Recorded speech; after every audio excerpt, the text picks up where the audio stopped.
Ancient origins. Pachisi. The story begins in 6th century India with a game called Pachisi, derived from the Hindi word pachis, meaning 25, which was the highest score possible. The board. Originally played on a cross-shaped cloth board. Pachisi. The pieces. Players used cowrie shells instead of dice. The number of shells landing mouth up determined the move. The status. It was known as the national game of India. The Mughal connection. The game reached its peak of grandeur during the reign of Emperor Akbar in the 16th century. In his palaces at Agra and Fatehpur Sikri, Akbar had giant pachisi boards inlaid into the stone courtyards. Legend has it that he used members of his harem, dressed in different colored silks, as the pieces, moving them across the board according to the throw of the shells. 2. The journey to the West. In the late 19th century, the British took pachisi back to England. However, the original rules were complex, and the cowrie shells were unfamiliar to Westerners. Chaupur, a more complex version of pachisi, also existed, but it was the simpler mechanics that eventually won over the public. The transformation. To make it marketable, the game was modified.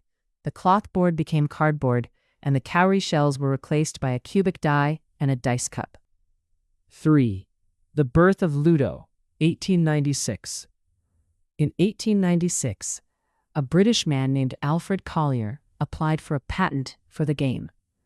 He made minor changes to the rules and rebranded it as Ludo. Collier's version added the home area and the specific starting squares that we recognize today. The patent was eventually sold, and the game became a massive commercial success across the British Empire. 4. Global variations and cultural evolution. The transformation of Ludo across the globe wasn't just a name change. It often involved complex rule shifts that made the game more strategic or more aggressive depending on where it was played. North America, the rise of Parcheesi.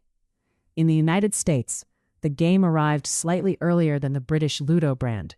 It was trademarked as Parcheesi in 1867. Unlike the Ludo you might play today, Parcheesi uses 2 dice instead of 1, which introduces much more strategy regarding which pieces to move. It also features safety spaces, where your piece cannot be captured, and blockades, where placing 2 of your pieces on the same square prevents any player from passing. Germany. Man, don't get angry. In 1914, Josef Friedrich Schmidt developed the German version, Mensch ärgere dich nicht. The name itself is a direct jab at the player's frustration when their piece is sent back to the start just before winning. It became immensely popular among German soldiers during World War I as a way to pass the time. It is mechanically very similar to Ludo, but uses a slightly different board layout and is known for being much more ruthless in its play style. Spain. Parchís. In Spain, Parchís is a cultural icon.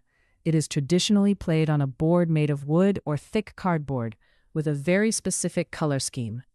One of the most unique aspects of the Spanish version is the use of a 5-sided die in some variants, and a very strict counting rule. If you capture an opponent's piece, you don't just send them home. You get to move one of your own pieces ahead by 20 spaces immediately. 5. The digital era. In the 2010s and 2020s, Ludo saw a massive resurgence through mobile apps like Ludo King. It transformed from a physical board game into a social media phenomenon, allowing people to play across borders.